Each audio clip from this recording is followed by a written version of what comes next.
গতকালকেই গেস্ট আসছে আর আজকে সকালেই চলে যাবে, ওই জন্য সকাল সকাল রান্নার তোড়জোড় চলছে। তো এখানে চাল কুমড়ো ভাজি কিন্তু কুচি কুচি করে কেটে নিয়ে রান্না বসিয়ে দিয়েছি, আর রান্না করব চিকেন। ওই জন্য গেস্টদের সকাল সকালে যাওয়ার খুব তাড়া, ওই জন্য যতটা তাড়াতাড়ি সম্ভব রান্নাটা সেরে নিচ্ছি। গেস্ট বাসে আসলে কিছুতেই রান্নাটা কিন্তু মেপে করতে পারি না, বিশেষ করে ভাতটা, এটা একটু বেশি হবেই।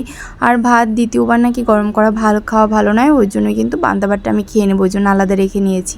আর ভাত হয়ে গেছে, ভাত কিন্তু মার গালতে বসিয়েছি, আর এখানে চিকেনের মশলা তৈরি করে নিয়ে চিকেনটা রান্না করছি। তো আজকে সিম্পল রান্নাই করব, মানে চিকেন আর চাল কুমড়ো ভাজি, আর কিছু রান্না করব না, যেহেতু তারা মানে খুব তাড়াহুড়োর মধ্যেই বের হবে।